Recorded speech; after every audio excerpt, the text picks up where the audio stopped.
Welcome to listening to stories on Kevin TV audiobook channel. Chapter 121, The Third Layer. Giant Ants. Arad grabbed Ayala's arrow in his fist, closing his eyes as magic flowed from his wrist. The book said, the effects of gravity magic won't interfere with the already locked object to not kill the user, Arad said with a smile. What is that supposed to mean? Jack and Ayala looked at Arad, confused. Simply put, I can make the arrows heavier without slowing them down. If I cast my magic after you fired them and had them locked beforehand, Arad explained, but the two didn't seem to understand a word of what he said. Take this and give me another arrow. Arad gave Ayala her arrow and took another from her. Let's test it first. Ayala pulled her bow and pulled the string. Hold up, Arad said. I will make the arrow heavier before you fire it. His eyes flashed purple, and an aura covered the arrow. Heh! Ayala felt the arrow's weight increase. It slipped from her hand, falling to the ground. I can't shoot that! She lifted the arrow and attempted again. Ayala managed to fire the arrow, but it fell just 2 meters ahead. Unusable at this weight, she sighed. Arad smiled. Try this now. He handed her another arrow, like the first one. It's locked, but I will increase the weight after you fire it. Ayala pulled her bowstring and fired the arrow. It flew and started glowing just before hitting the wall. Crack. The arrow crashed into the wall, tearing a big chunk of the stone and shattering it. What is that? Ayala gasped, unable to believe how much power the arrow got. With your high-weight bow and me making those arrows heavier, you should be able to take the ants down. Arad looked at her with a smile. Ayala and Jack looked at each other, but the arrow broke. We can't reuse it, Ayala said, inspecting the shattered remains. We are exchanging power to make the arrows one use only. That will make her shots count. Jack looked at Arad. How many arrows do we have? Arad shook his head. I don't know. I stuffed 10 quivers in his stomach. That's 240 arrows. I have another quiver on me with 24 arrows, but we lost one, Ayala counted, looking at Arad and Jack. 263 arrows is all we have. You have them counted? Arad stared at her, and sharpened as well. Ayala stared at them, tilting her head. I'm an archer. I need to keep a good eye on what I have on me. Swordmen also have to sharpen and clean their swords, don't they? That's a big number. We should be fine. Arad looked at them, smiling. Ayala shook her head. If I can't reuse my arrows, I won't be comfortable with double what we have going into a dungeon. I can't ever see you using all of that. Jack stared at her. I would use them all. Ayala pointed at the broken arrow. Even with regular arrows, they break in 2 or 3 uses. And don't forget the times when I can't retrieve them. Okay, Arad nodded. Let's clear the ant layer first, and then we can buy more arrows. How much do they cost? He looked at Ayala with a smile. 2 or 3 copper coins per head. The one I have, I got a 50-pack for 1 silver coin. Fine. Let's spend a gold coin on arrows so we won't have to buy them for a while, Arad said with a smile. A whole gold coin? Jack gasped. Won't that be 5,000 arrows? Ayala stared at Arad. We don't need that much. For now, having that much will only mean we won't need to buy them for a while. Arad only saw it as a future investment. Arrows are a resource that they use regularly. Let's keep the talk for later. Jack looked down the hole. I can hear the ants moving down there. They might start climbing out at any moment. Let's go then. Arad jumped down first, while Ayala and Jack dropped down with ropes after him. Ayala opened her eyes, staring into the cave before her. Large black mandibles crackled and multiple limbs crawled on the ground and ceiling. It was like staring into a bee's nest filled to the brim. Don't move, Jack signaled to Arad. They might swarm us. Arad steps forward, smiling as he approached one of the larger ants. Mom, now this a good reason. Screech. The ant rushed fromward, dragging its butt on the ground and opening its mandibles. Arad stood still, waiting for it to attack him. Crack! The ant closed her mandibles, attempting to behead Arad, but he caught them with his hands. Where is your queen? Arad growled, a purple trail of magic gushing from his eyes. I want her. Bam! Arad opened his arms, shattering the ant's mandibles and smashing its head on the ground with his palm. Move of my way if you won't guide me to her. Arad, don't go alone. Aella rushed at him and pulled her bowstring, aiming at the other ants. Why, the queen? Jack approached them. Maybe he wants to mate it. Mom said that with how strong the ants are. Eating their queen might be enough for me to evolve into a young dragon. Arad looked back at them with a smile. You two support me from the back. I will push forward. Arad's body turned black, twisting and morphing into his draconic form. Hair grew on his back and limbs, and with a faint red glow in his eyes, he looked far different than what Aella and Jack were used to. Are you okay? Aella asked, and Arad nodded. Fine, you take the front line, and we're back. She pulled her bow and fired 3 arrows at the closest ant. One of the arrows bounced off the exoskeleton, one tore a leg, and the last one cracked the ant's head. I'm a rogue, damn it. Let me put some traps. Jack sighed, pulled a lantern from his waist, lighting, and threw it toward the ants. The flames illuminated the place, and Jack smiled, seeing the stalactites on the ceiling. I like those things. He pulled the small pouch from his pocket that had a string on it. Allah, close your ears! Jack shouted, igniting the string and throwing the pouch at the ceiling. Novn! Thud, thud. Arad dexterously weaved between the falling stones, slashing any ants he came close to with his claws. They slowly pushed further and further until the cave opened into a large room. Is this the Queen's room? Aella asked, looking around. No, Jack said, with an ominous voice. Shit, don't go inside. He grabbed Arad by the tail tip, stopping him in place. Arad turned his neck and stared at him. That's a trap, Jack said. If we go there, the ants will surround us. If I and Aella got attacked from the back, we're as good as dead. Aella looked inside the room. What should we do? This is the only way forward. Jack pulled out his pocket and looked inside. The same thing we did with the goblins. We need to drag them out. Aella stopped him.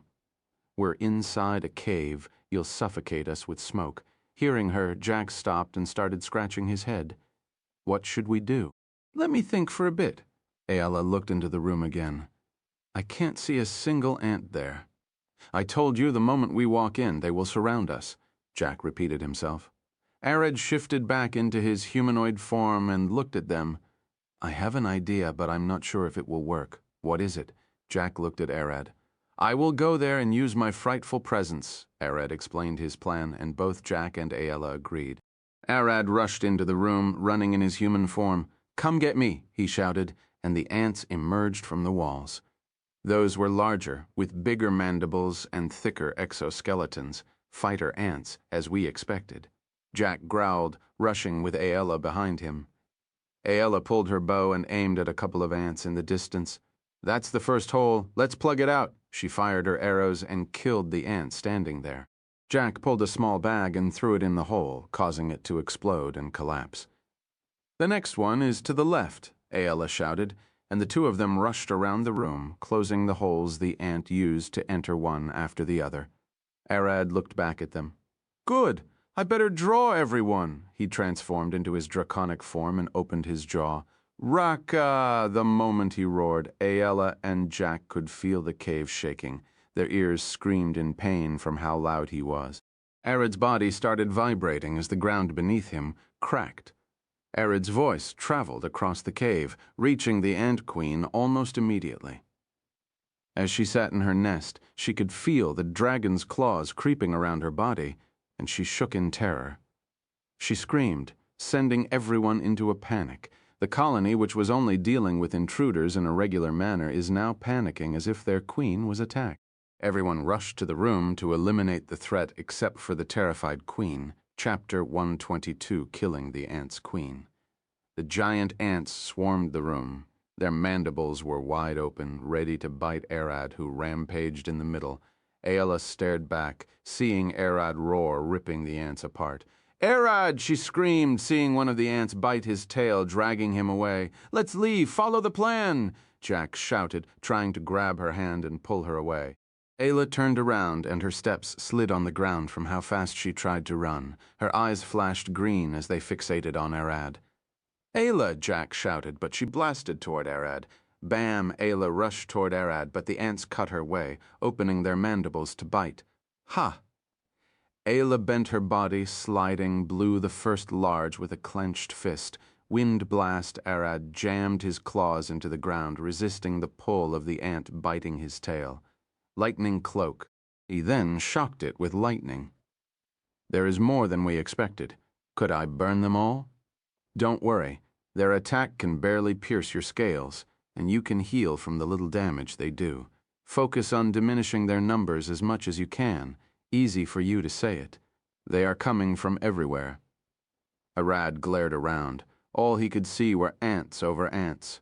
Bam! Arad heard a blast in the distance, and when he lifted his head, he saw an ant flying toward him. Crash. The ant crashed on the ground, killing a few more ants as it rolled over them. What? Clack! Ayla blasted in, pulling the string of her bow with 3 loaded arrows. Zephyr bolt. Ayla's arrows flashed green, bam, with a wind blast. They launched forward, piercing 3 ants and not stopping.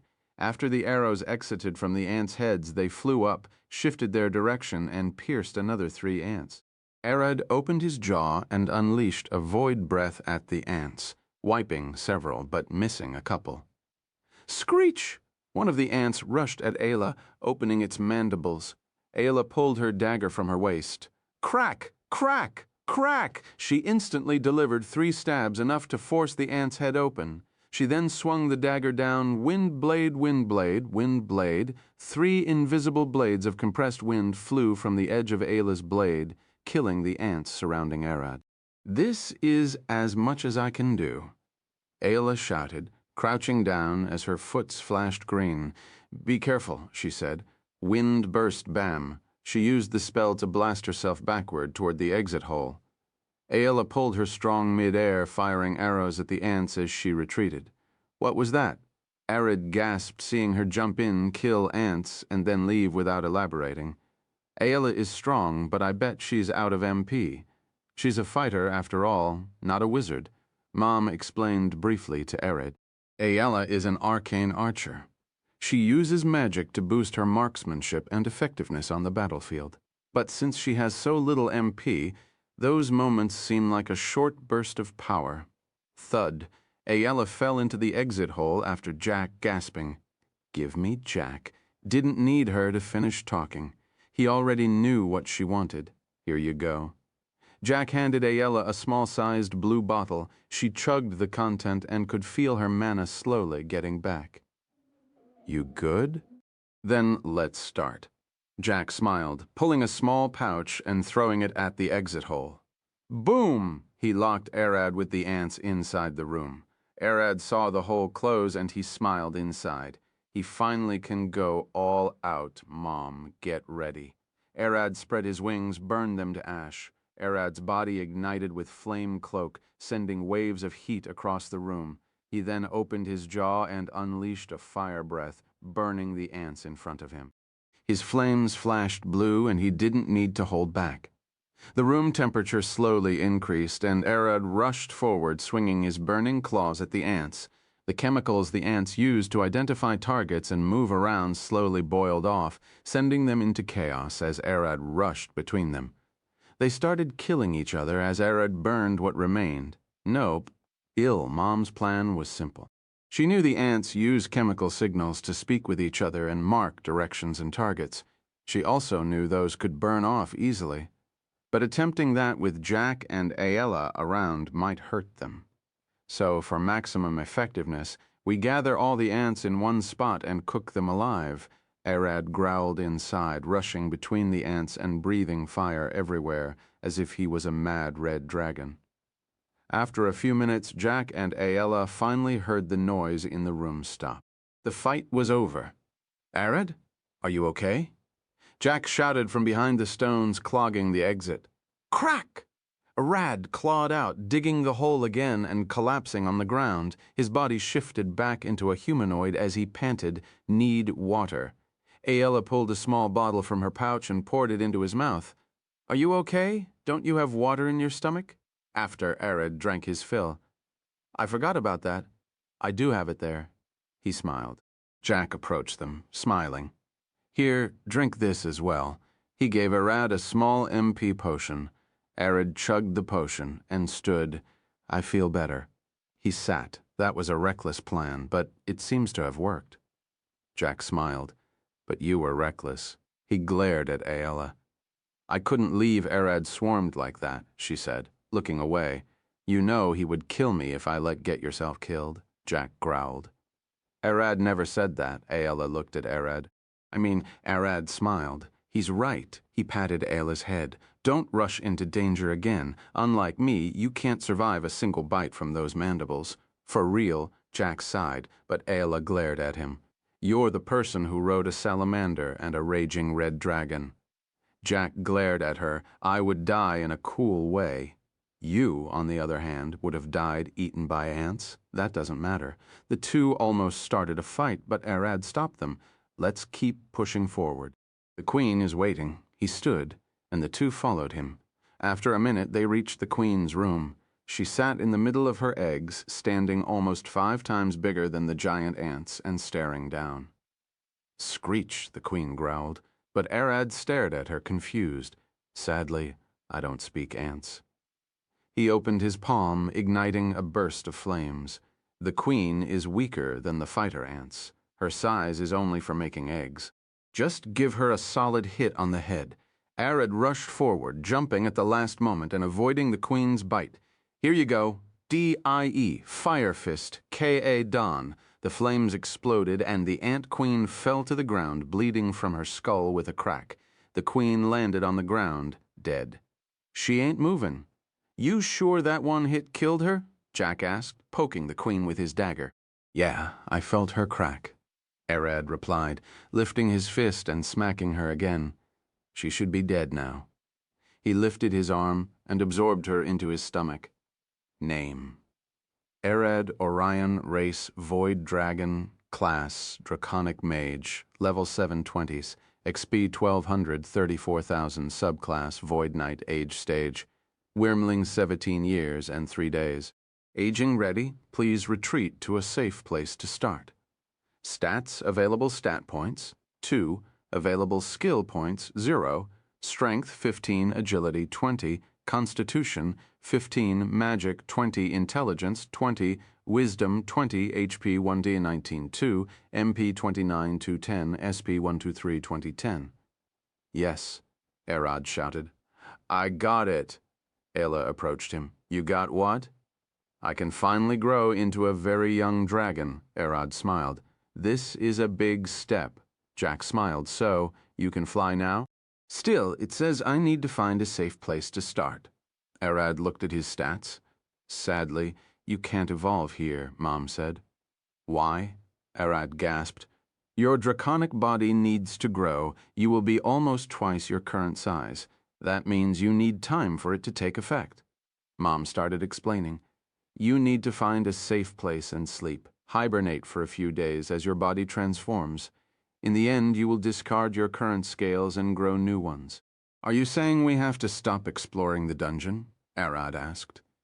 What are you talking about? Jack looked at Arad, speaking to himself. No, you don't have to evolve right now, but know that you can't grow in the meantime. Fine, I will hibernate after we clear the dungeon, Arad replied, looking at his stats.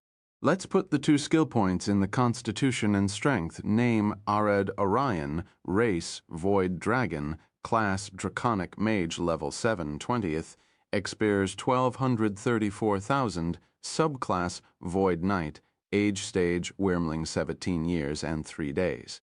Aging ready, please retreat to a safe place to start. Stats: available stat points, 0 available skill points, 0 strength, 16 agility, 20 constitution, 16 magic, 20 intelligence, 20 wisdom, 20 chapter 1-3-19-6, MP 29-210, SP 12-3-2010, chapter 1-3. He won't need to stay if I finished the job. Let's search for any items around here, Arad said. I would be disappointed if we had nothing after that fight. The ants' exoskeletons should be used for armor. I guess that's a way we can make money out of this lair, Jack replied, knocking on the queen. Won't we find gold around here? Arad asked. Why would there be coins in a dungeon? Jack scratched his head. That's one of the rarest things to happen. The only time such a thing happen is when monsters get out of the dungeon and attack people outside and steal money. Or when we have a dragon or a lich inside, Aella said with a smile. The three looked around for the entrance to the next lair, back in Alina. The mage finally ended up in the Silver Moon Inn. The bartender looked at the mage with a smile. What should I get you? He asked. A clean room. That's all, the man said, taking his room key and going upstairs. William, Gojo, appeared, sitting on the counter. Which room did he get? William jumped. Where did you come from? Gojo smiled. The guild. Can you answer my question? He got room number 12. Why are you asking? William replied with a puzzled face. Nina doesn't seem to be comfortable with that man. I'm keeping an eye on him for her. Gojo looked at the tavern behind him. People were drinking like it was their last day. Nina? William took a step back. I hope she won't go on a rampage again. She went on a rampage? Gojo smiled. When? A few years ago, she destroyed several buildings and almost took my tavern down. William sighed. Just don't start a fight here.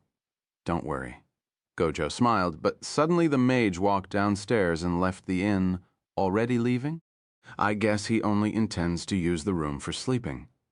Gojo stared at William. You have a spare key? Give it to me?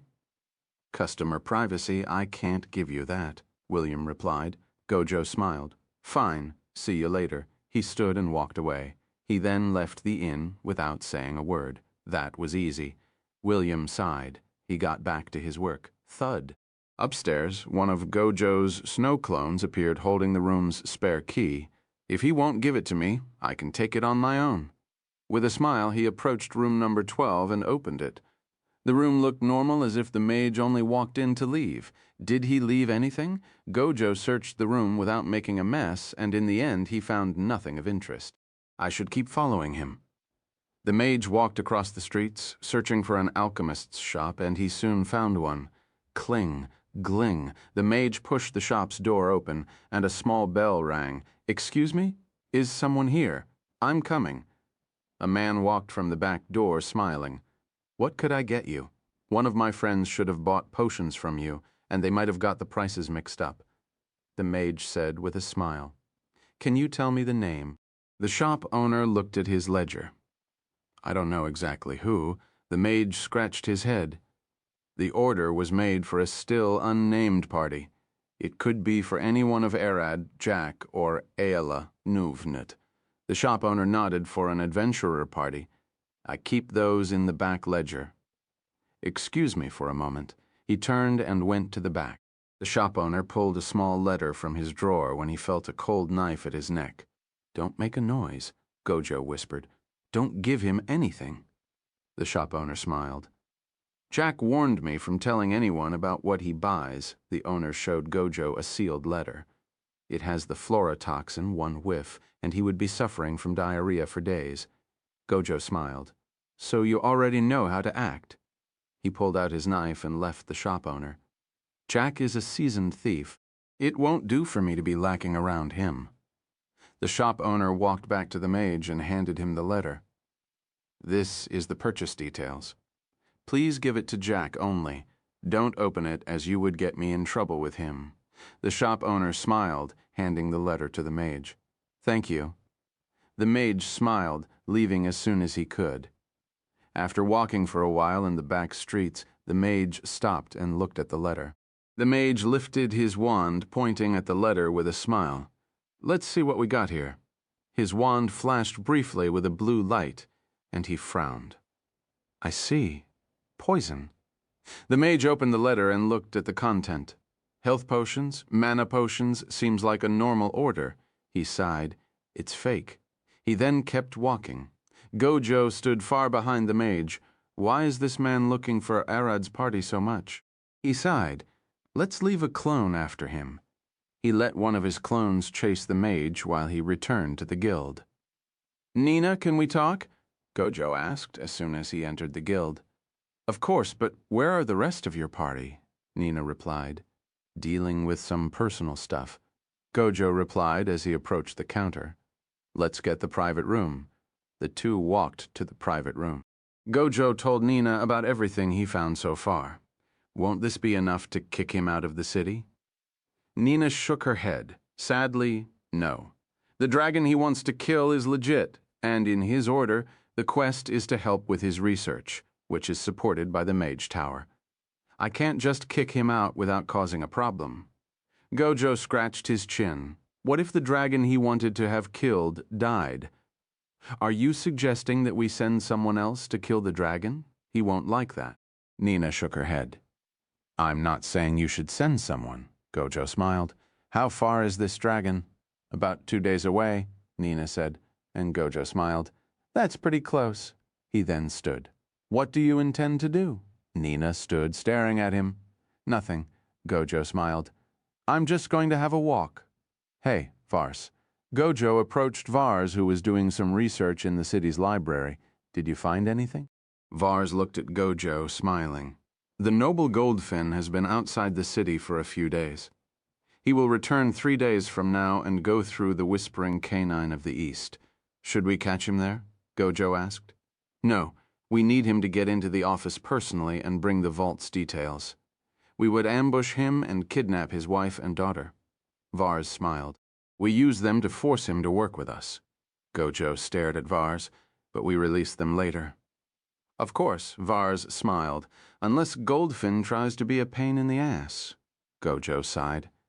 Fine, we can't let the artifact get in the wrong hand, especially humans. Of course, Vars nodded. As I told you, that artifact is an important elven relic of the great queen Sylph Zilphira. We better retrieve it before a war break between the two races. I know. 1 or 2 lives won't matter to stop a war. Gojo sighed. Forget that for now. Can you send me somewhere? Vars sighed. You want to go kill the black dragon? You know me very well. Gojo smiled, wrapping his arm around Vars's neck. We're really friends, stop it. Vars pushed Gojo away. I will send you there, but make sure you return before the ambush. I will return before tomorrow. Gojo smiled.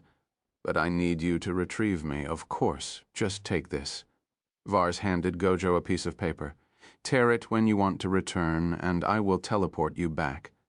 Gojo smiled. If the black dragon died, the mage would have no reason to stay. I doubt your plan will work.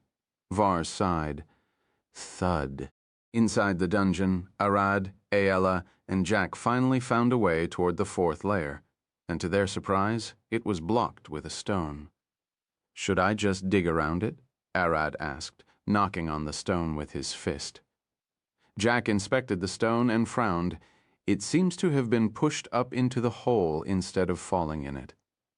What do you mean? Aella asked. The monsters of the 4th layer have used it to clog the way leading to the 3rd layer. They didn't want anything to do with the ants. Jack scratched his head. Are you saying they might be smart? Arad stared at Jack. I don't know. Jack shook his head. I would say only goblin smart, but there isn't many monsters who can achieve that. What about kobolds? Aella asked. No, those are far smarter, and we aren't deep enough in the ground to find them, Jack replied. Those half-lizards like gems and gold, Chapter 143, the 4th layer, kobolds, 1434, the 4th layer, kobolds. Arad, Jack, and Aella walked down to the 4th layer of the dungeon. When they reached the Fool, the scenery surprised them. Long cylindrical tunnels enough to fit a cart, illuminated by blue bioluminescent mushrooms, spread on the walls. This is strange, Aella mumbled. I hear tapping in the distance as if someone is knocking. Arad, we need to get out of here. Jack inspected the walls. The scratches on the walls indicated one thing, something made them, and it wasn't nature. Someone dug those tunnels. I'm not an expert on mushrooms, but the way they spread, someone planted them to illuminate the place. Aella said, touching one of the mushrooms. What could we face? Arad asked. Honesty, I don't know. Jack sighed. It could be kobolds, duergar, the worst case, arachnoids. We have to push forward, Arad said. It's not like we're lacking in resources, are we? Ayala smiled. I don't need to break my arrows, so we're good? Fine. Jack sighed, standing and stretching his arms. Stay behind me, and don't take any actions until we determine what we are fighting. Jack walked in the front, slowly inspecting the ground and searching for any tracks. Ayala kept moving slowly. She glared at the darkness in the distance for movement, keeping her ears open and listening. I hear pickaxes. It can't be arachnoids, Jack said with a smile. It can only be kobolds or duergar. Ayala looked back at arachnoids. Are the most dangerous. Duergars are the smartest, and the kobolds are in the middle. Mom explained. Do you know about them? Yes, in both cases expect traps. I see one, a kobold, Ayala said with a smile, pointing in the distance. A 5-foot-tall, half-lizard, half-humanoid, being swung a metallic axe at the stone wall. Crack, crack. He only wore a skirt made of strange leather and carried a small lantern on his waist. Should we attack? Arad asked, but Ayala grabbed his shoulder. Leave it to me. I can get him from here. She walked forward, crouching and aiming at the poor kobold. Pew! The arrow flew at an incredible speed. Crack! Everyone stared in shock as the arrow got stuck in the air, cracking it. The kobold turned his head, fear in his eyes. Grow! Damn it! It was a mirror. Jack pulled his dagger, rushing forward to kill the kobold before he could scream. The kobolds have put a mirror in the corner, making people believe the tunnel kept going straight while it curved. It was almost impossible to realize how little light there was in the cave. To begin with, the kobold jammed his hand under his skirt and pulled a small pouch, tossing it at the mirror to bounce toward Jack. Jack swung his dagger, cutting the pouch in half, and spiders spilled on him. Damn it! Jack stopped, flailing his arms to get the spiders away. Get those off me! Arad rushed toward Jack and opened his mouth, breathing a small blast of fire, enough to burn the tiny spiders, but leave Jack with minor burns to his hair. What was that? Arad looked at Jack panting on the ground. The kobold had already escaped. Jack pulled his pouch. Damn it! Damn it! I should have known that. He pulled out a small white potion and drank it. Are you okay? Ayla asked. Yeah, I hope I'm okay. Jack sighed, inspecting his clothes. Those were black widows, a full pouch. Black widows? Are they deadly? Arad asked. Depends on the person. I doubt someone like you or Alcott would find them bothering, but for my fragile human flesh, they can put me in bed. Jack stood. Excuse me for a minute. I will make sure none stuck in my armor. After Jack cleaned his armor, he discovered 5 black widows who survived Arad's flame. Of course, he stomped them. Let's keep going, Jack said. I'm going to make a bag from that bastard's scales. He would have informed the others, but they aren't attacking, Arad said, commenting on the painful silence surrounding them. Even the sound of pickaxes in the distance has fallen silent. Neat kobolds won't attack mindlessly, Ayla said. I bet they are waiting for us with traps and tactics. If we kept going ahead, we would walk directly into their ambush, Jack explained. Arad approached the mirror. What worries me? Where did they get this? Made it. Kobolds are decent craftsmen. Jack sighed. But as monsters, they only talk with monsters. Do you see them trading? What kind of monster do they talk with? Arad asked. Lizardmen, devils, bugbears, and goblins. But they are mostly known to be suckers for dragons. Jack sighed. Not that we have one here, too. He glared at Arad. We have a dragon? Jack gasped. Can't you tell them to stop attacking us? Jack said with an excited voice. Mom, dragons rule with fear. Kobolds will only listen if they fear you. You can start by killing their leader, and then eating anyone who refuses to obey. I doubt they can understand my speech. They should understand Draconic. Just order them around, and each now and then kill one for fun, and they will start to get loyal and desperate. That's evil. Dragons are never nice, either. The kobolds go above and beyond to please their master. or they become the dragon's dinner. Your mother once ruled a kobold den. She had the habit of walking between them, asking random kobolds to make her laugh. She would eat them if they failed. I don't like that. The kobolds found that they could bribe her with gems, so they became hyper-mining focused. Even now, they should be a major contributor to her income. I like that part, Arad smiled. As long as they make me enough money, I won't mind. I will walk in the front, Arad said with a smile. I'm more durable and should be able to tank the kobold traps. I will also try to speak with them. Don't speak. Find the leader and kill him, then start giving them orders. If you tried to reason with them, they would think of you as weak, stupid, and an easily manipulated dragon. Arad walked in the front, Jack and Ella behind him, keeping an eye on the walls. It's been a while. Where are they? Jack mumbled. I can't hear anything, Ella said, looking around. I can't see any traces of magic, Arad mumbled, looking at the ground and walls. I bet they ran to the back, Ella giggled. I hope, Kaya. Before she could finish speaking, the ground beneath her legs opened and she fell into the darkness. The hell? Arad turned around, shifting into his draconic form and jumping after her. Jack looked around. Damn it. He tied a rope to a bit of stalactite and dangled it down. Goga? As Jack slowly dangled down, the kobold from earlier stared at him. Don't you dare, Jack growled. The kobold stared at the rope, tilting his head twice as his eyes darted around. Goga? The kobold pulled a knife from underneath his skirt and started cutting the rope. I will kill you! Listen, you bastard! Jack shouted as the kobold slowly cut the rope. Snap! The rope snapped, and Jack fell into the darkness.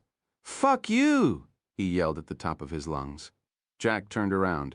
Then he couldn't see the ground, but he sure didn't have time to think. Without a moment wasted, he pulled a hook from his waist and trusted it at the wall, slowly his fall and dislocating his shoulder. Gag, gag, gag, gag, Jack screamed as he slowed down, finally stopping just a few meters from the ground. Gah! He wanted to cry. His left shoulder dislocated, and he still has to support his whole weight on it. Since his left shoulder got dislocated, his left arm got a bit longer, and he can't reach the hook with his right hand. He turned his head toward the ground, a water pool filled with metallic spikes and blood. Damn it, Jack cried, pulling a small dagger from his waist with his right hand and stabbing the wall. He then slowly let go of the hook to relieve the stress on his left shoulder. After relaxing a bit, he looked down. Arad, A-Il-Al, can you hear me? Aella crawled out of a small hole in the wall at the bottom. It was the hole the kobold used to exit after digging this hole.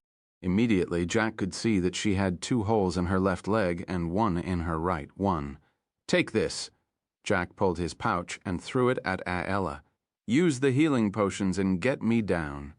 I need to give it to Arad, Aella said.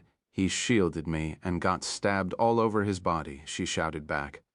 Are you an idiot? Jack yelled at her.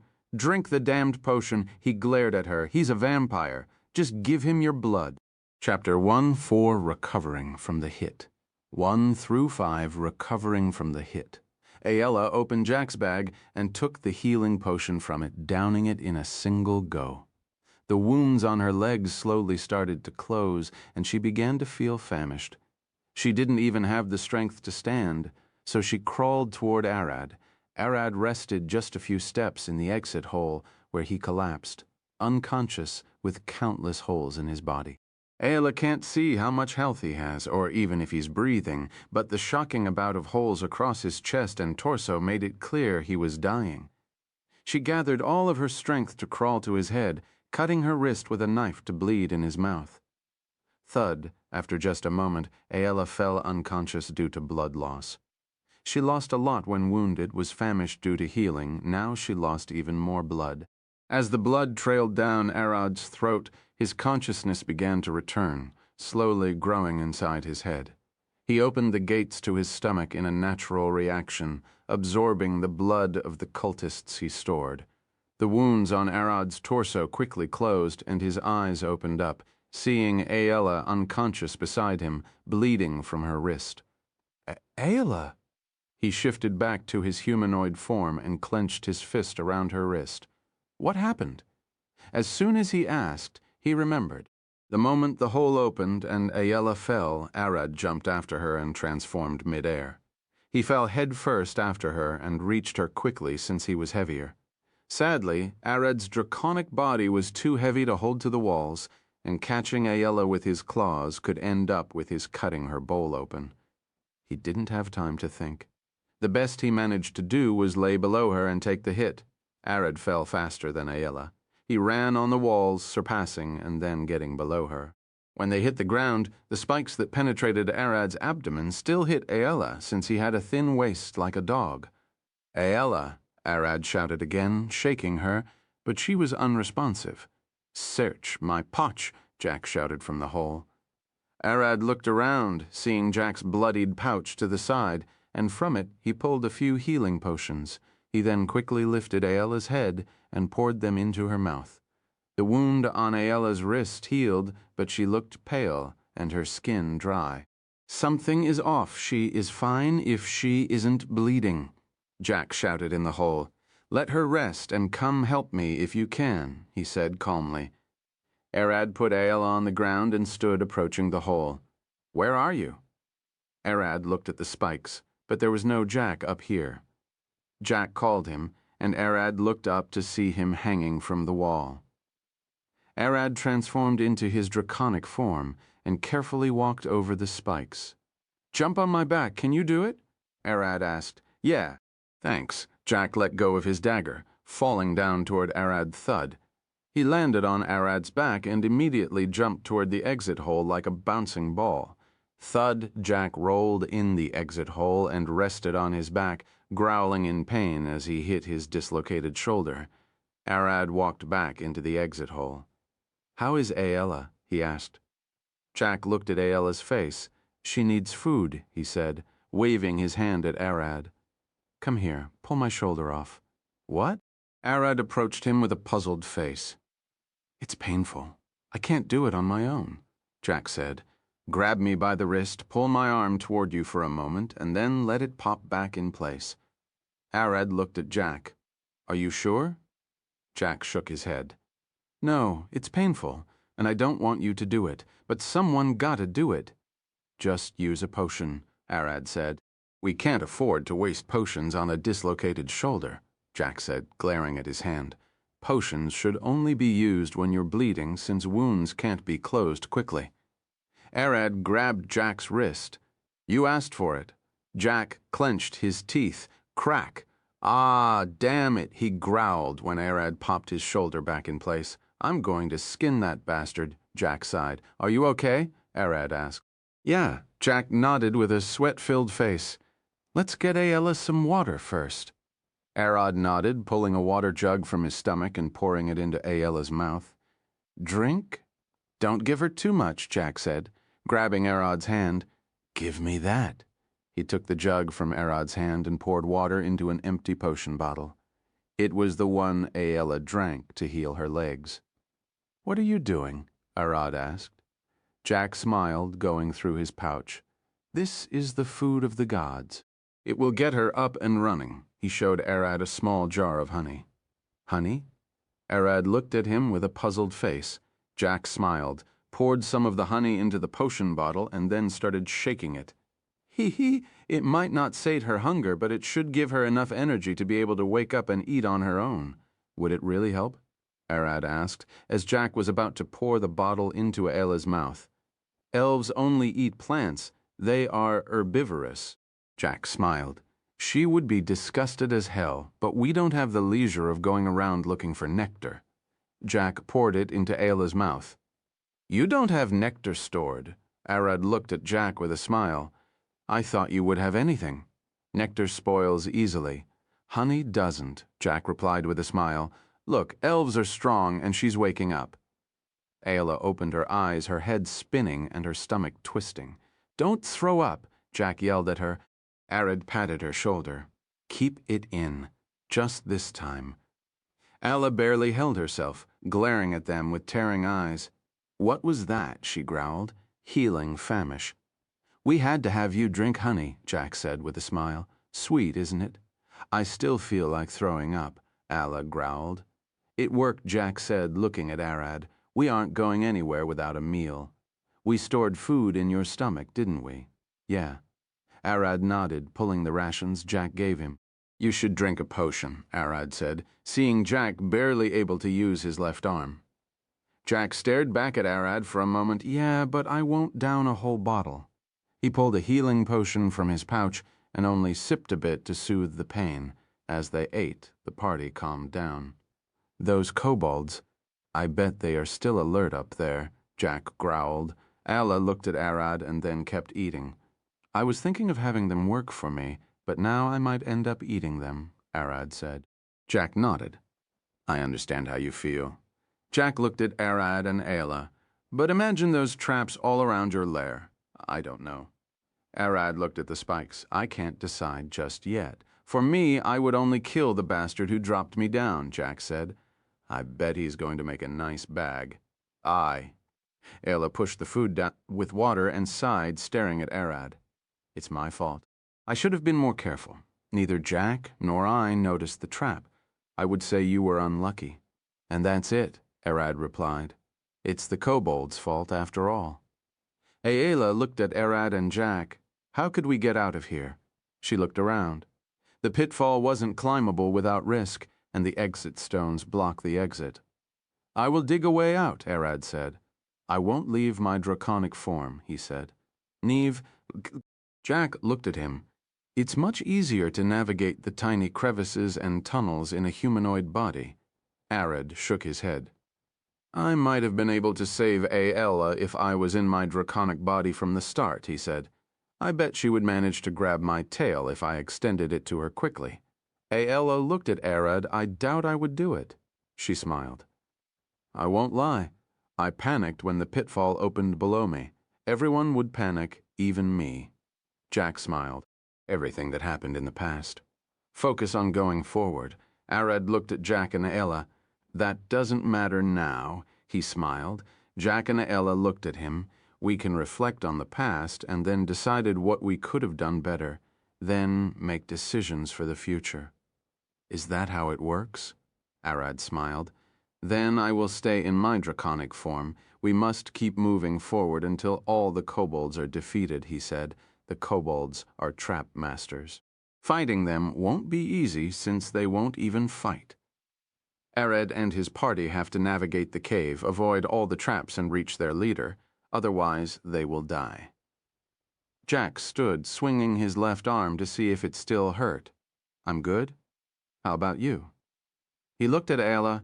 I can move. She smiled, standing up. I've been in much worse cases. You won't ask about me?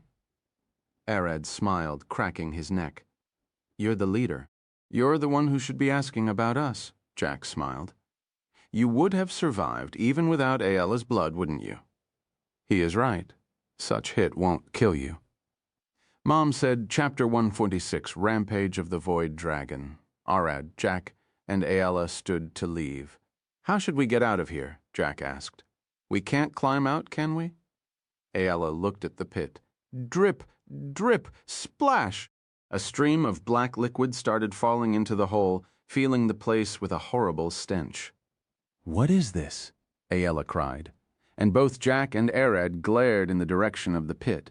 Ah, shit, Jack gasped. Dig, dig, dig!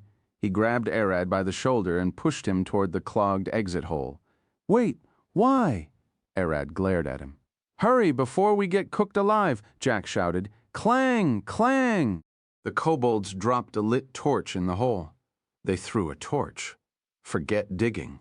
Can you build a wall? Jack looked back. Arad transformed into his draconic form, pointing with his tail and releasing a dirt wall. Arad, Jack, and Ayla were now locked in a small pocket beside the burning pit. The heat slowly increased, and it was clear they would get cooked soon. Arad started swinging his claws at the closed exit, digging and digging while putting more dirt between them and the pit. What did those monsters throw? Ayla asked. Raw burning oil, Jack replied. It's a black, slimy liquid that appears underground. Alchemists can refine it to make various alchemical concoctions. Mostly burning weapons like fire oil, Jack explained. They must have known that we survived, thanks to your screaming, Ayla said, looking at Jack. You can't blame me. I bet they were already watching, Jack replied. I'm not blaming you, Ayla looked at Arad's back. We need to find a way to avoid them seeing us. That is impossible. I bet they are even watching what happens inside the walls, Jack replied. Kobolds will never show themselves again unless we force them. Arad looked back at them, transforming into his human form. We need to rush directly toward their king or leader and take them down. Jack shook his head. I bet they have the way to him full of traps, he looked at Arad. Even you could end up dead. Our only option is to beat their traps. Arad asked. Yeah, Jack nodded. Sadly, we can't move rashly, as that's what traps are designed for. He started talking as Arad returned to digging. Trappers, like the kobolds and myself, usually set traps in 2 stages. Jack looked back. The first trap isn't lethal, since most of the time. You can't hide something too dangerous that easily. Jack looked at Ayla. So we make the first trap to make the target panic and rush. So they won't notice the second or third trap dying to them. Ayla thought back at what the kobolds did. The mirror was the first trap, and it wasn't lethal, but warned the kobolds of their existence when they focused on the way before them being fake with other mirrors. They missed the hidden pitfall. When they were busy dealing with the wounds and thinking of how to get out of the pitfall, the kobolds tried to burn them alive in the locked place. Wait, they know our only way is to dig out, Ayla gasped. Won't they put some traps around? She looked around. That's what I was thinking about, Jack replied, looking at the walls, but I can't see how they would make a trap here. They know where we would emerge, and they trapped that place, Ayla said. You're right, Jack nodded. Arad, dig carefully. Stop if you got close to open air. Arad nodded, and he kept digging, but then something happened. Crack. From the ceiling, a massive boulder went loose and fell on Arad's lower back, pinning him in place. Roar. Arad growled, feeling as if his hips were about to crack. Splash. Water started flowing down in a violent stream. Jack helps to a stone in the wall. It was then that he noticed, those stones have old pickaxe marks. He growled. Ayla tried her best to approach the pinned Arad. Jack, can you blow the stone away? Not with all the water, Jack replied. I'm getting angry. Why won't those bastards face us directly? Arad's blood started boiling. They are trappers. This is their way of fighting. I don't care how they want to fight. I will drag them out. Arad's void started rumbling. That's a dragon's arrogance, but seeing what you want to do, go for it. Mom encouraged him to rampage, as that was the best way to avoid the kobold planning. Arad's void started seeping out. Swash. His stomach opened and started sucking the water around his body in a violent whirlpool. Crack. The stone on Arad's lower back cracked as the void disintegrated and absorbed it. Arad? Ayla gasped, but she saw Arad standing as if it was nothing. His lower back healed in front of her eyes. Bam! Without saying a word, he rushed forward, swinging his claw at the wall. Vam! Arad's scales turned bitch black and he looked like a hazy black cloud. The moment his claws touched the way, he didn't dig, but any dirt that touched him got absorbed into the void. Vam! Vam! Vam! With each claw strike, Arad kept filling his stomach and running forward like a dirt-eating black blob. Crack! Soon after, Arad burst into the open tunnels and, as Jack expected, a spear flashed from the ground toward Arad Vam. Arad didn't bother dodging, as his whole body is covered in the void, and the spears went straight to his stomach. Arad didn't wait. He took a deep breath. This stinky smell. They are to the left. Clack! He started running as fast as he could. After just a few seconds, the ground crumbled before him, revealing what seemed like an endless hole. I could run on the wall. I bet that's what they want me to do. Arad's draconic brain started moving, and the infinite folds of the void inside his head quickly reached a conclusion that made even Mom sigh. Who are they to decide that? Just like your mother, gravity magic Arad ran directly into the hole, decreasing the gravity just enough for him to run on air above the pitfall. Giga Giga. A single kobold appeared on the other side of the pitfall, rushing out in panic and grabbing a stone from the ground. Underneath the stone, a small rope appeared, and the kobold pulled it. Click! Tens of spears appeared on walls. Bam! Firing toward Arad simultaneously before he could reach the other side. The kobold saw Arad running toward him, floating in the air like a tiger focused on his prey. Zon! He disappeared. Roar! Arad used Void Walk to teleport directly toward the kobold, biting his head. Ro Eka Eker! Arad roared, swinging the kobold from left to right like a rag doll, tearing his body to shreds before absorbing him to his stomach. With Arad's roar filling the tunnels, he could see and hear the kobolds scream in the distance. They heard him. They were terrified. Beeden Orevek Ops. Jack and Ayla watched Arad take off like a rampaging death machine. He went alone, Ayla gasped. Shouldn't he stay angry all the time? Jack said with a straight face, glaring the destruction Arad left. Don't even joke about that. Ayla glared at Jack. Arad isn't a mindless beast. Jack smiled. You said it yourself. He is a beast. Acting like a human will only hold him back. Jack picked up his tools and walked after Arad. Dragons are proud, raging monsters of absolute might. We can't keep holding him back with humanoid logic, he glared back at Ayla. What do you mean? She asked. Humans die when stabbed, Jack replied, but he won't. He can always heal by eating from his stomach, he explained. Getting injured can never be a good thing. Ayla stared at Jack. You're wrong, Jack replied. If he can afford to take more damage, rage into battle, and destroy every plan made to stop him. What if they had a trap strong enough to kill him in one hit? Ayla growled, grabbing Jack's shoulder. Then Arad is a vampire and a werewolf. Getting killed won't be enough for him to die. Jack pushed her hand away. Let's follow him. I know, Ayla sighed, but that sentence doesn't make sense, she replied. Of course, Jack looked into the distance. Words made by humanoids won't be enough to describe other creatures which lack our logic. He referred to Arad being a vampire with a different concept of death to other humanoids. Back in the guild, Vars approached Nina's desk. Excuse me? Can we use the private room? He asked. I can't issue the private room without a valid reason to keep secrecy, Nina replied. Vars sighed. Listen, human woman. He glared at her. I don't have time. You asked us to help. I'm here for that.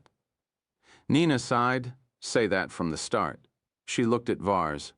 Gojo said, you won't be working directly on the case. She guided him to the private room.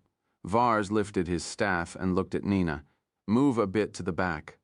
I will beat you if you damage anything. Nina glared at him. I don't care. Vars replied. Teleport with a flash of light.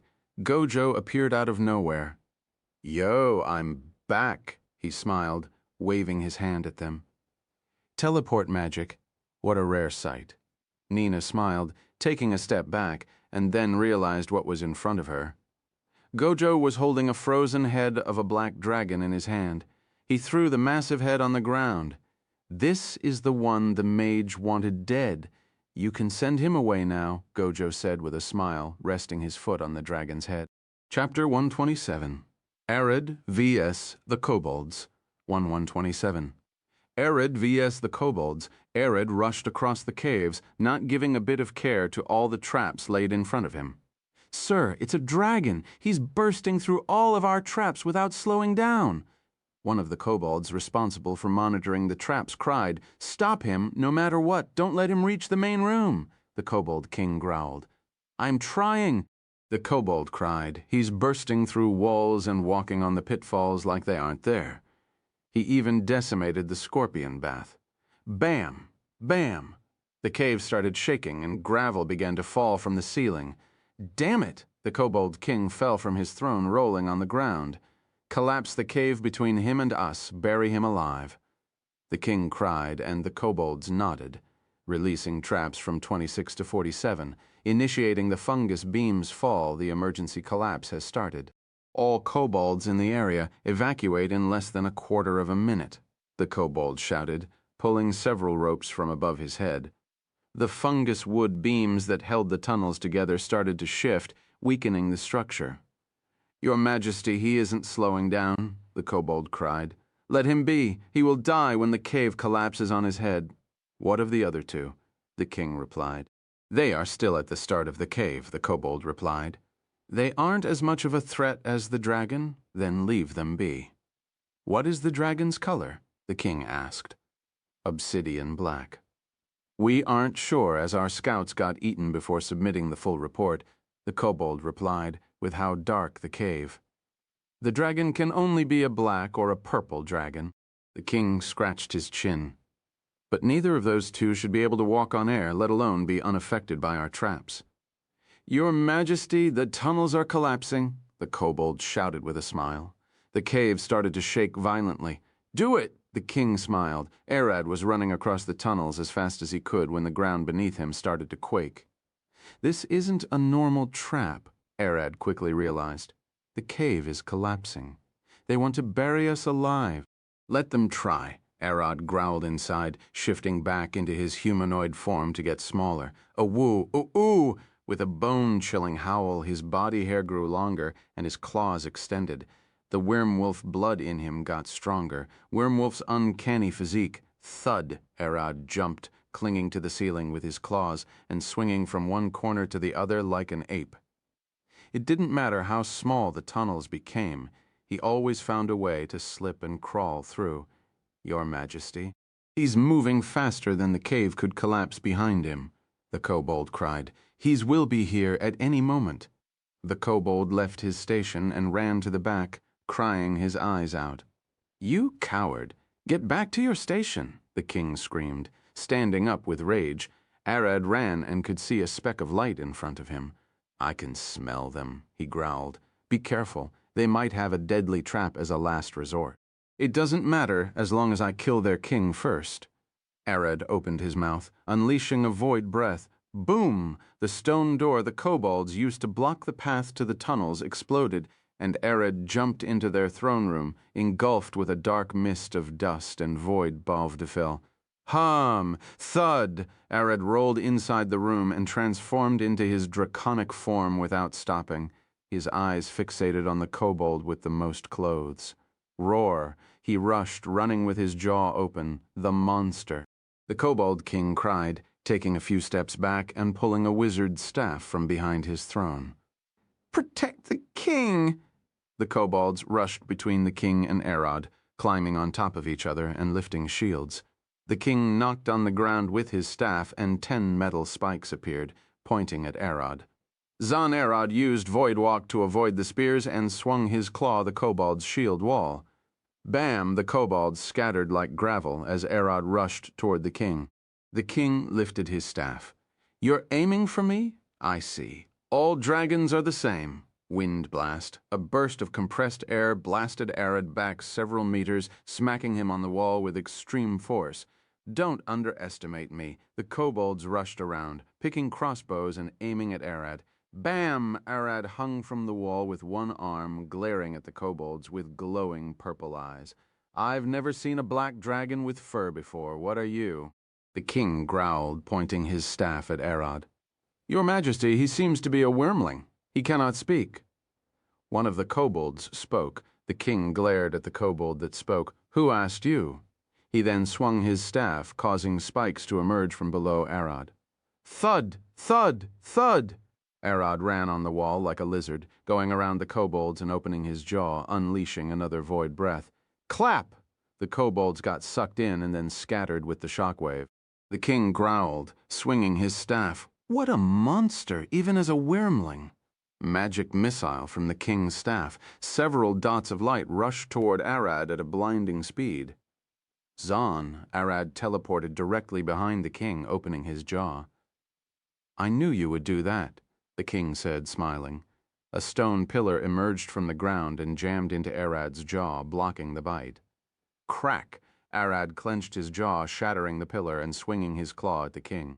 "What an incredible strength!" The king jumped away, dodging the strike, and swung his staff. Kobolds bind 5 ropes of golden light blasted Arad away, tying him to the wall. Arad growled, trying to break free, but the robes were unaffected by his void. "It's no use." The king walked forward, smiling. "Do you think we kobolds never try to protect ourselves from your kind?" The king waved his staff. "Kobolds bind, kobolds bind."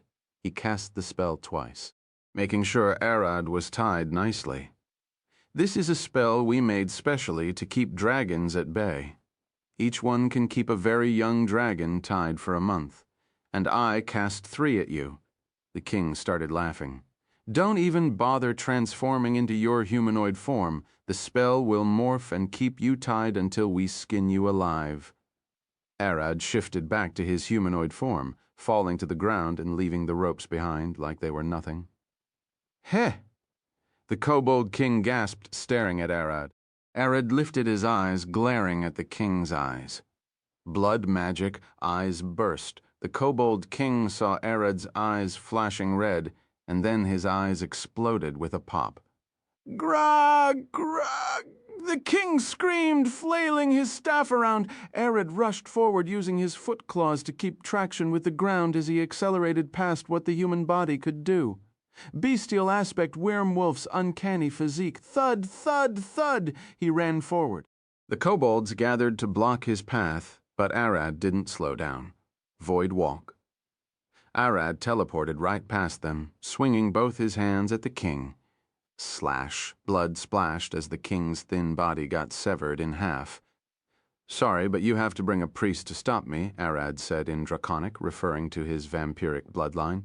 Thud. The king's 2 halves fell to the ground. Ding, ding. A large crystal chunk fell from the corpse, rolling toward Arad as the other kobolds crawled away in fear. Arad bent down and lifted the crystal.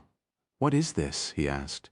"That's the dungeon core. As long as it is still intact, the dungeon won't disappear. Wait, did we clear the dungeon?" Arad gasped. "I thought this place would have more than 10 layers. That was the average. It can be more or less. Kobolds are a dangerous monster type to face, so I guess have them, but only 4 layers explain why this place is a C-rank dungeon." "I see," Arad sighed, looking at the kobolds. "Do you understand my words?" The kobolds rushed to bow before him. "Your Eminence, please spare our pity lives," they cried. Arad scratched his head. "You said I could get them to work for me as minions, but aren't they bound to this dungeon?" "You can move the dungeon if you took the crystal out," Mom said. "But I doubt the guild will like that. They want to use the dungeon as a training ground for the adventurers." "Arad," Jack shouted from the room entrance. "Aela behind him. What happened?" Arad looked at them with a smile. "I killed their king and got the dungeon crystal thingy." Jack and Aela rushed toward Arad, jumping above the kneeling kobolds. Arad showed the crystal to them, and Jack smiled. "What a shame." He punched Arad's shoulder. "You dumb bastard. I told you to not use big attacks." Arad glared at Jack. "It isn't broken." Jack laughed. "You're really dense." Jack pointed at the crystal. "You want that?" "We're telling the guild it broke when you attacked the king with a big fireball." No one expected a C-rank dungeon to end at the 4th layer. Arad smiled, remembering when Alcott told him rogues are good to have. Thanks, Chapter 128, The Mage Taking Actions. 128. The Mage Taking Actions. Arad, Aela, and Jack returned to the city. "I will report to the guild," Jack said, smiling. "I bet you need to rest." He looked at Arad. "Yeah." Arad nodded. "I doubt the basement is finished, but I can implant the core inside and rest." "You intend to hibernate inside the dungeon?" Jack asked. Arad nodded, and Aela smiled. "I will stay around the house guarding it while he sleeps. Return when you finish with the guild." "Return?" Jack smiled. "It's your house. I will come to visit when I finish with the guild." "You better get some tea ready."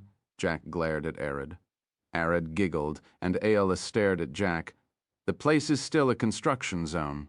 If I can brew tea on a campfire." "You can do it in a half-built house," Jack replied, heading toward the guild while waving his hand. Arad and Aela retreated to the forest house. Clack! Jack pushed the guild's door open, entering while yawning.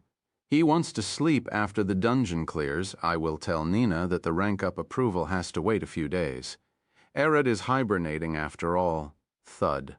Thud, step after the other. Jack walked into the guild, but what if she asked what Arad is doing? That can't be. Jack stopped, heaving the loud voice of a man shouting. Sorry, but the quest has already been finished, Nina said with a smile. Don't fuck with me, I asked for him. Why did someone else take the quest? The man screamed his lungs out. As I said before, our adventurers are hard workers. They won't just ignore a rogue dragon, Nina said. Bam. The man smacked the desk with his hands. The carcass is damaged. What should I do with this crap now, you bitch? The man screamed, flailing his staff. Jack stopped by a table, sitting with a bunch of adventurers. Say, who's that corpse?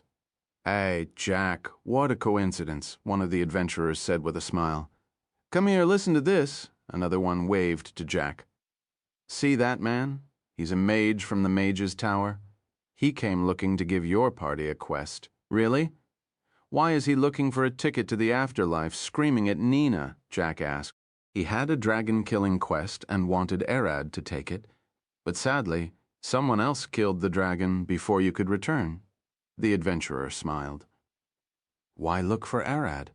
Jack stared at the adventurers. We just killed the young red dragons. Don't tell me he heard of us all the way from the Mage's Tower and came here. That's right, one of the adventurers said, stabbing his food with a knife. My bet is that Nina sniffed that.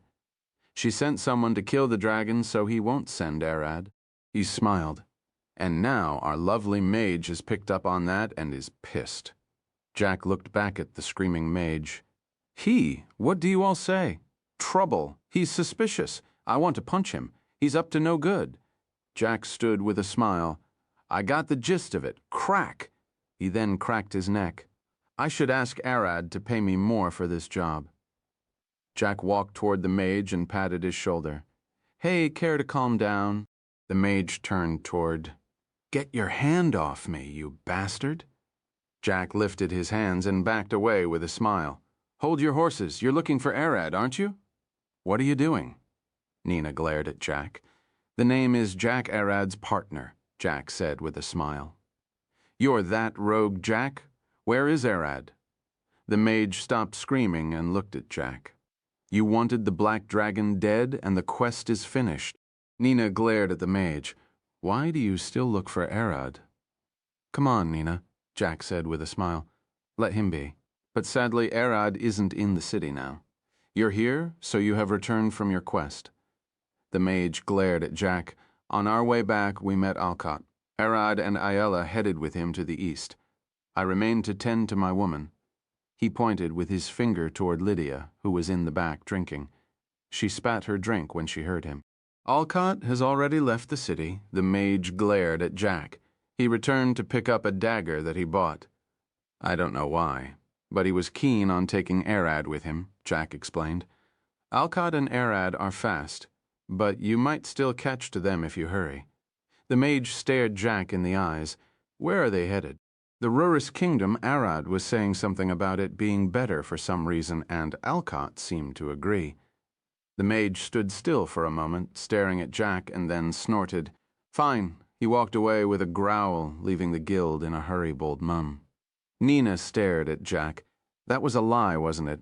He will be back, you know. The forest is dangerous. He might kick the bucket there. Jack turned to leave. If you excuse me, I gotta make sure the forest is dangerous enough. All the adventurers understood.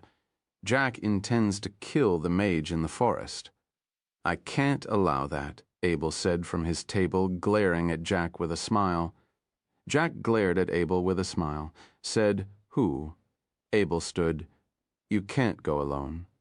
Abel approached Jack. I want a cut of him as well. Jack smiled. Ho-ho, guess, mister? Zon of Lord is taking care of the paperwork. The cleanup is easy. I want to see that man twitching. Abel smiled. You two? Nina stared at them. Can you stop joking? She glared at them. They were talking in the middle of the guild.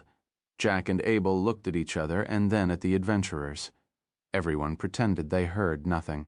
The mage walked across the city, reaching into his pocket. "Damn it! I don't have enough elder twigs," he growled, looking around for a plant shop, Lisworth's greenhouse.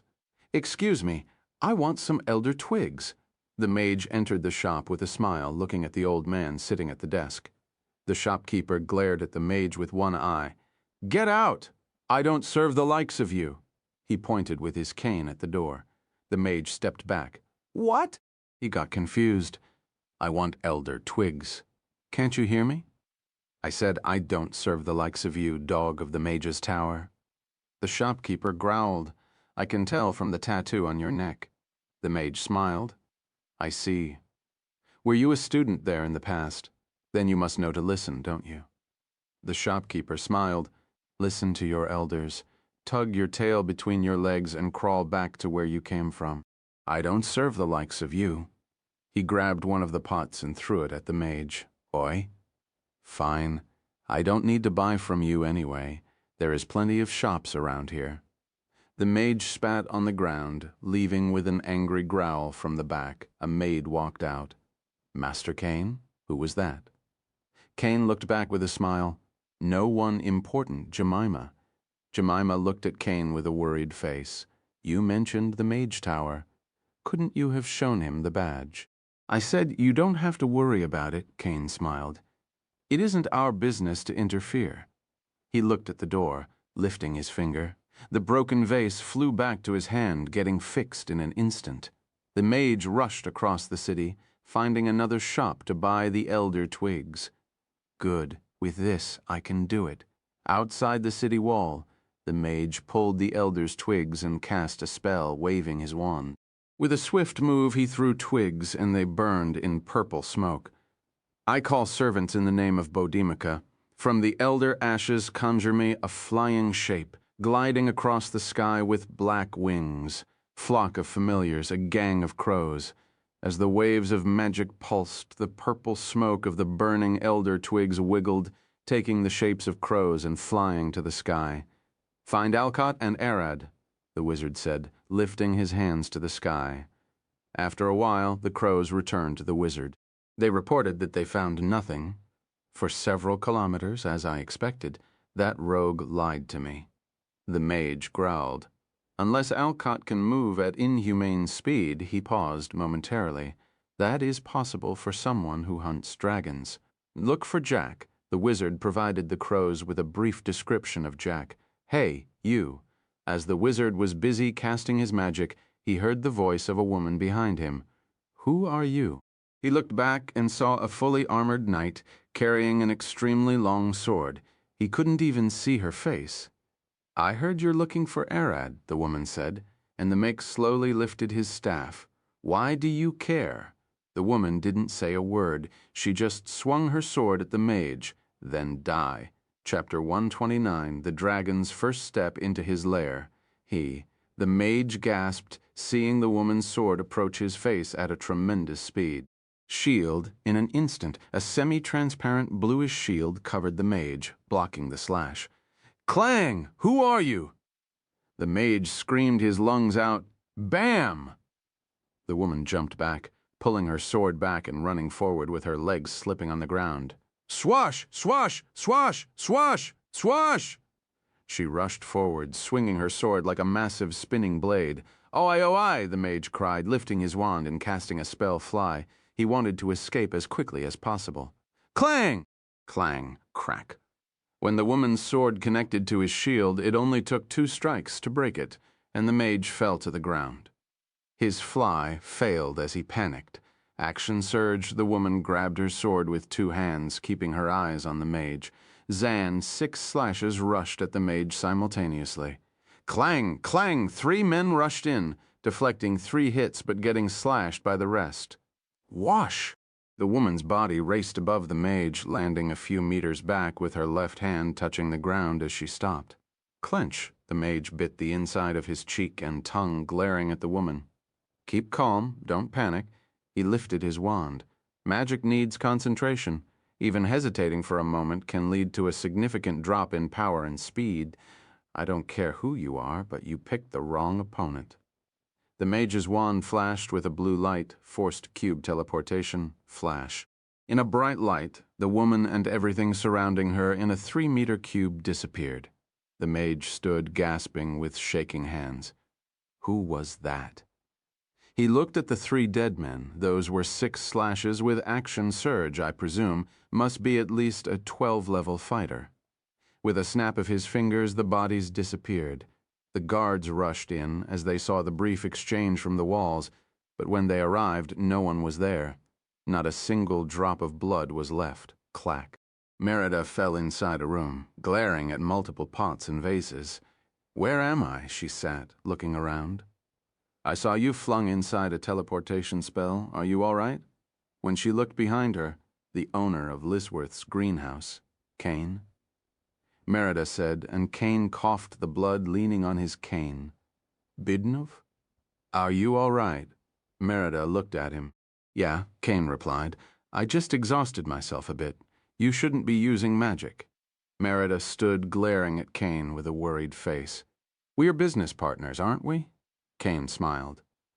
"You sell clothes to nobles, and I sell them plants.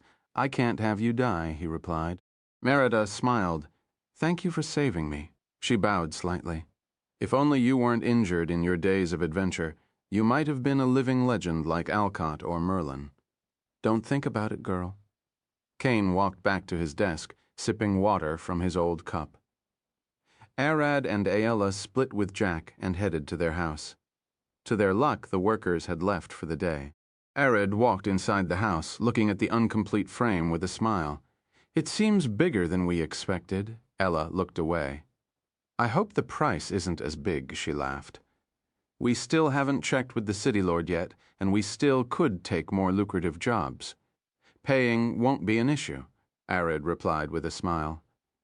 "I hope you know how to manage money." Ella looked down, sighing. "I've seen many people's lives get ruined because they can't control their spending." She added with a pained smile. "I'm not the one to speak, but I think a house is a solid investment," Arad replied, knocking on the wooden frame. "We will need a base, and I need a lair. Soon this place would be filled with gold and gems." "I would have laughed at you if you weren't a dragon," Aella giggled. "You did laugh," Arad replied. "Did you ever see a dragon without a horde?" "Yes, you," Aella giggled, looking at Arad with a teasing smile. "I didn't have much time to gather it, and I can't just steal people's money." Arad looked at the basement door. "Let's implant the dungeon core. I want to sleep." "Do you have enough food?" "You might hibernate for days," Aella said, poking Arad in the stomach. "I have enough for months. I should be fine," Arad replied, poking Aella's stomach. "What are you doing?" She looked at him, poking her stomach multiple times. "You're soft on the outside, but the moment I push a bit, I feel something rock solid under your skin," Arad asked. "You're tickling me." "So my muscles tightened," Aella replied, turning Arad toward the basement door. "Get to hibernating so you can give us a ride across the clouds." Arad smiled, opening the basement door and walking down the flimsy-looking ladder. The thing was built from slightly thick sticks gathered from the forest. A makeshift ladder is a generous description. Arad pulled the dungeon core from his stomach and laid it on the ground. Light flashed momentarily as it sunk to the ground, and a gate opened. "Let's hope the monsters aren't hostile, otherwise I would cry." Arad looked at Aella. "I don't want to face the ants again." She looked worried, but the moment they walked inside, something was different. "This place doesn't stink." Aella smiled, looking around. I bet the goblins had enough time to start shitting all around the place," Arad replied without a moment's hesitation. Just a few steps in, Arad spotted the first goblin walking across a corner. He lifted his palm and conjured a fireball. "Damn, they appeared again," he growled.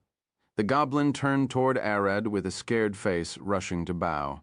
"Master, please have mercy." Gob was behaving well. Arad and Aella stopped, looking at the strange goblin. "You can speak?" Arad asked. The goblin nodded as strongly as he could. "Gob can speak, indeed. Gob knows words. Is there a reason for us to fight?" Arad asked, pointing the flame at Gob. Gob stepped back, scared. No, please. Gob doesn't want to fight his master. Gob will die again. He crawled like a scared cat. We won't hurt you. Where are the rest? Arad asked. And did you say die again? Ayala looked at Gob with a puzzled face. Ah, yes, we're born with the dungeon and live with it.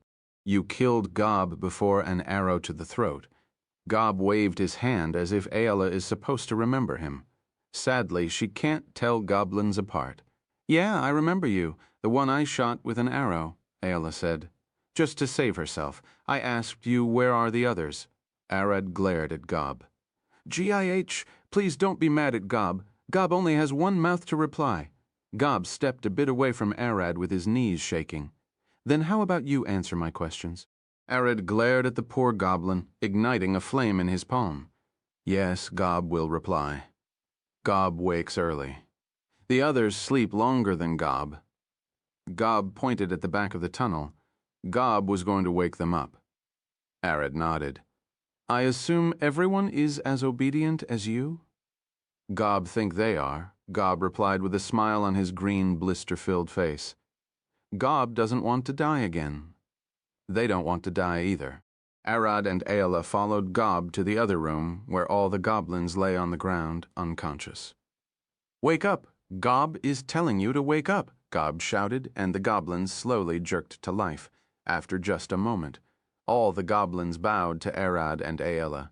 Please don't kill us again. We promised to serve you, the hobgoblin said with a deep growl. Ayala looked at them with a smile, but she then asked, How about your food? We eat people other than master who come inside. If no one came, we go out and hunt, the hobgoblin replied. I can't have you do that. Ayala scratched her chin. Leave it to me. I will make sure you have a source of food from the forest. The guild would send a hunting party if goblins start appearing in the forest, so she needs to keep them hidden. Who is your leader? Arad asked, and the gob walked forward. Hob is the strongest and the leader, he pointed toward the hobgoblin. Arad looked at them. I hope you can behave for a week. I need to take a nap.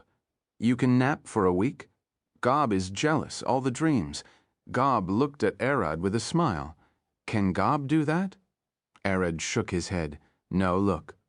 Arad shifted into his draconic form, and the goblins panicked. A dragon, Hob gasped, falling on his back. Calm down, he doesn't bite. Ella waved her hand, patting Arad's back. See?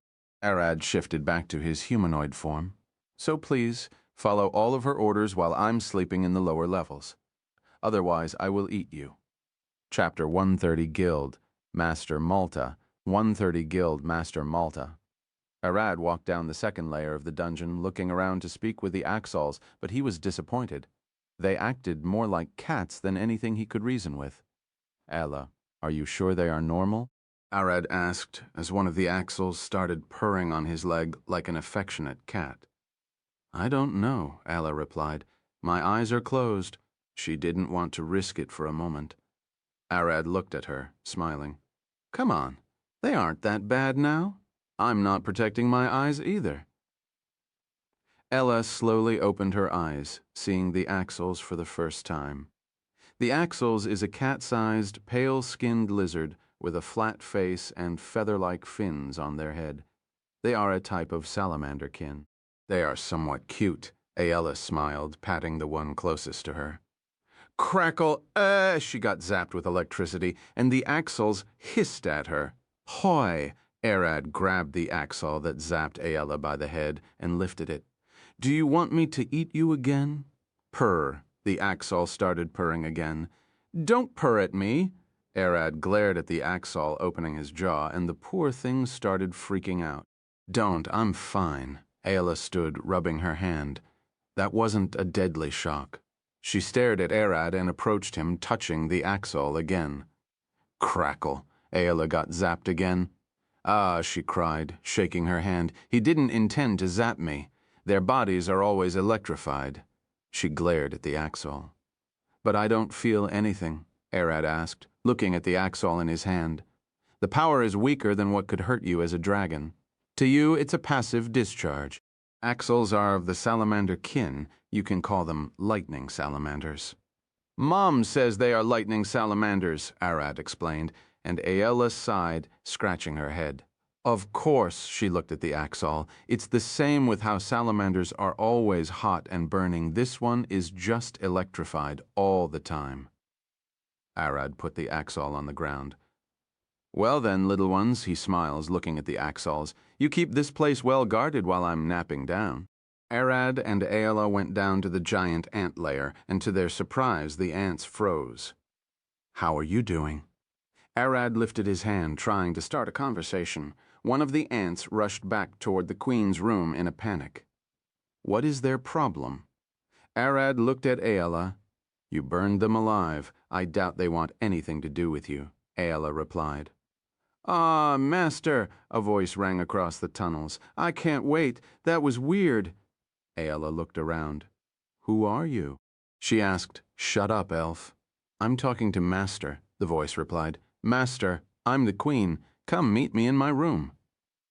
Arad and Aella looked at each other. Let's have a look, Arad asked. Yeah, we need to go through her room to reach the fourth layer anyway. Aella sighed, feeling that meeting the ant's queen is a bad idea. Arad and Aella walked toward the queen's room, seeing her sleeping in the same spot. Ah, Master, I've been waiting for you, the queen said, wigging her body and glaring at Arad. You elf can go away now? Hush, hush. She shook her head. Arad looked at Aella. Did you do something to her? No. Should we kill her again? Aella asked with a smile, pulling her bow. The ant queen sees you as a mate. To her, Aella is but a hindrance. What? No, thank you. I have more things to do. Is that even possible? Technically, yes. Dragons are compatible with every living being or monster. But I won't recommend it since the queen is weaker than her own ants. Mom explained. I would have encouraged it if she was a legendary monster with a humanoid shape like an arachnoid queen, nymph, Medusa, or Scylla. I don't know who those are, but I sure don't want to meet them. Arad sighed, imagining a bunch of ugly monsters. Come on, even if you tried to ignore them all, you can't refuse a nymph. Those monsters look basically like humans, but they are called the incarnation of natural beauty. Arad looked at the ant queen. I need to head down to nap in the kobold's lair. Can you let us move? He asked. Sleep? How about you sleep here with me? I will keep you protected and tend to all your needs. The queen ant lowered her large head, looking at Arad. How do I say it nicely? Arad scratched his head. Aella looked at the queen. You're weak. Arad wants to most protection while he sleeps. She approached the queen. Only the kobolds can provide that with their traps, and it will also allow you and everyone to protect him by not allowing anyone to the kobold's lair. The queen looked at Aella.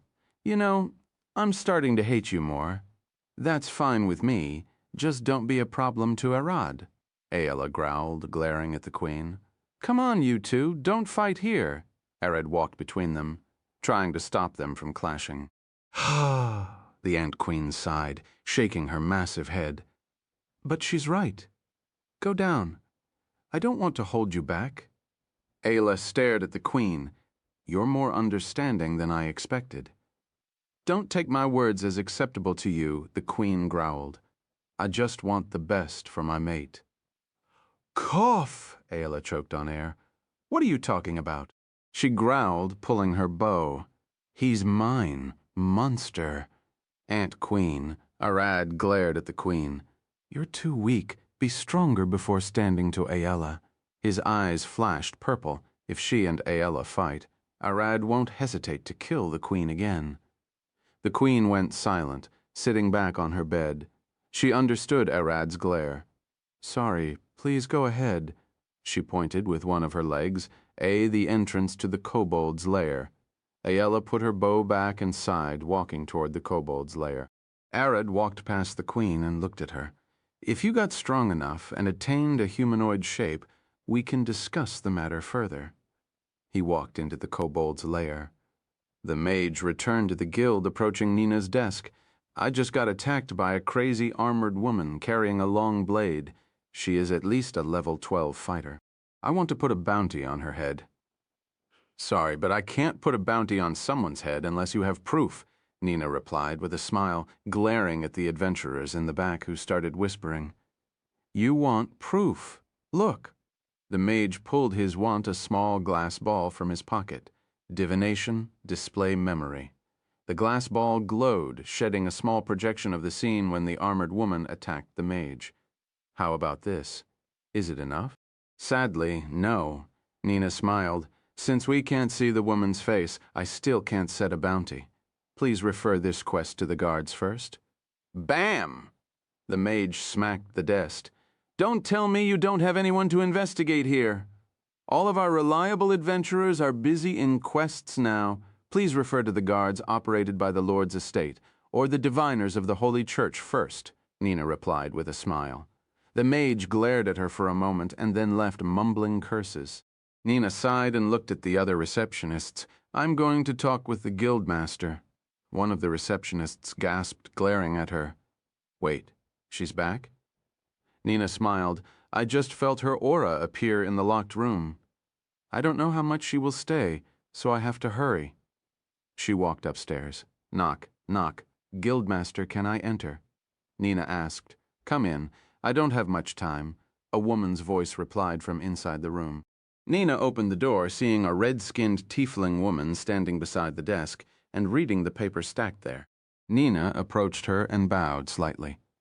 Guildmaster Malta, there are 2 urgent matters I'd like to get your advice on. Malta turned her head toward Nina. That mage and Abel, she sighed. Don't kill the mage before getting solid evidence against him, something that can't be tampered with by magic. She sat on the table, putting one leg on the other. And for Abel, leave that kid alone for now. He said a Cubus is visiting his brothel, Nina said. Other receptionists are suspecting him to be behind all of that. Also, the fact he didn't bring this up earlier. Malta shook her head. Leave Abel alone. I don't want to start any problems with a certain someone. That can't be. I'm sure we can work it out with Lord, Nina replied. The Lord isn't the problem. Malta scratched her head. Listen, even Abel might not know it, but hurting him can get us all killed. She approached Nina. I'm trying to reach that person and get her permission to deal with him. Until then, don't make a move. A party would deal with him next week. Can you find her by that time? Nina asked. Damn it.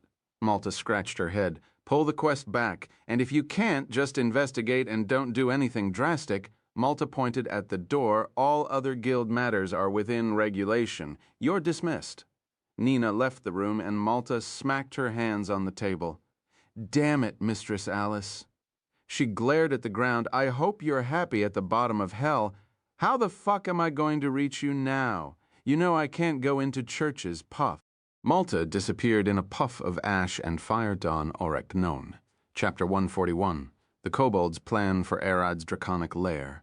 Arad walked into the Kobold's lair. Is anyone here? He called, and Aela walked behind. Wait, wait! One of the kobolds rushed toward Arad, waving his hands. Please don't move. The kobold jumped from one stone to another and bent before Arad. Don't move your leg. Stay still for a moment. The kobold pulled a small iron rod from his pocket and jammed it beneath Arad's foot. Lift your leg slowly. Arad moved away, and the kobolds grabbed a nearby stone and put it on the rod, slowly moving his hands away. It's stable. What are you doing? Aela asked. The whole lair is trapped, the kobold replied. My name is Kobe. To move, please jump on the rectangular stones and avoid the ones with a scratch on them. You're going to guide us. Arad asked with a smile. I will, but you can still get hurt, so be careful, Kobe replied. Please take my words literally and do as I say. After following Kobe all the way to the king's room, they found the throne empty. Where is that wizard king? Arad asked, looking around. He's dead, Kobe replied. The leader of the lowest layer won't resurrect in a cleared dungeon. Allah looked at Kobe. They do resurrect in the Elvish Kingdom? Elvish Kingdom? I don't know anything about that. Just go talk with the council over there. Kobe pointed toward a circle of elder kobolds talking. Are you the council? Arad asked, approaching them, smiling and waving his hand. The elders kneeled. Our draconic overlord. How may we serve you? the oldest-looking one asked with a shaking voice. Arad looked at them and smiled. First, I would like to sleep here for a while. I expect you to work with the residents of the other layers and protect me. We would trap the whole dungeon. You can count on us. The elders nodded. Arad walked toward the throne and sat on the ground before it, crossing his legs. I would be asleep for a week. Don't bother me. Just focus on protecting the place and follow Ayala's orders. We swear to protect you in the meantime. Tell them to not get close to you. Why? Arad asked. I'm not sure, but you can form a cocoon around your body on the first day. It will be bad if the kobolds kept walking around you as they forms. Arad looked at the elders. Don't get close to me as I sleep. I would eat anyone who dares to wake or touch me. Arad growled, glaring at the elders with glowing purple eyes. The elders kneeled again. We heard your orders. Arad's body glowed purple, shifting into his draconic form and curling into a ball. After a few minutes, he fell asleep. Ayala looked at Arad. He's asleep, she said. The kobolds nodded. We would like to start by having a look at the upper 3 layers if you would guide us. Guide you? Ayala looked at them, smiling. You guide me out of your lair first, she sighed. You will soon remember where all the traps are, one of the elders replied, smiling. From today, we serve the Black Dragon. You can look at our maps and memorize where all the traps are. He pointed toward a door at the corner. That's the leather room. It's where we keep our recording and diagrams. Alla looked at the door. Jack would be more interested in it than me. She smiled. The kobolds stared at each other. The rogue, he won't like us. They started shaking, and one of the kobolds walked forward. He glared at me like he wanted to skin me alive, the kobold said. Ella thought, scratching her chin. He did say he would turn the kobold, who cut his rope, into a leather bag. The kobold started shaking. I was right, he cried. I would talk to him. I might be able to stop him. She smiled, and the kobold turned pale. You might? He cried. Ella walked out with the kobolds, leading them all the way to the first layer of the goblins. Please, work together, she said. Hob glared at the kobold elders. Why can we speak? He asked the important question. Aila just then realized it. How could she understand the monsters? It's a function of the dungeon itself, one of the elders replied. Now that Lord Arad is the one who planted the dungeon core, he's effectively the dungeon's master. The elder lifted his staff in order to ease communication. The dungeon allows the monsters inside to speak a common language with the dungeon master. What about the kobold king? Aila asked. He could speak both our and the goblins' tongues. He could speak with Ant Queen and Axles with magic. One of the elders replied, Arad can't use language magic, so the dungeon did that for him. If I may speak, one of the elders walked forward. I might be the youngest among the elders, but I have something to suggest, he said with a smile. What is it, Elder Bagheer? Another kobold spoke, scratching his scaly chin. You think it will be possible for you to allow us to fortify the area around the dungeon entrance? He said. I'm sure the goblins would prefer that no one gets into their lair. Another elder smiled. I'm with him, Lady Aela. Is that possible? Aela shook her head. If monster activities increase in the forest, the guild will send people to investigate. Can't you talk with them? We aren't attacking people unless Lord Arad wants it. One of the elders spoke. Hob looked around. Is it hard to explain? He looked at Aela. I heard from stray goblins that came to our lair in the few days the dungeon was open. They used to kill and kidnap people. That's it, Aela smiled. It will be difficult to explain it to them without Arad around. Can we leave the expansion on hold till Arad wakes up? She suggested. Of course, the youngest elder nodded with a smile. We can't take any big moves without the Lord's permission. Aela waved her hand. The gate is located inside the basement of our house, and we haven't finished building yet. You might end up killing the workers if you put traps everywhere. The kobolds looked at each other. You're building? Yes, Aela replied in a question, wondering what those kobolds were up to. We can mine ores and clay. One of the elders walked forward. Be it nails, bricks, or hammers, we can provide everything.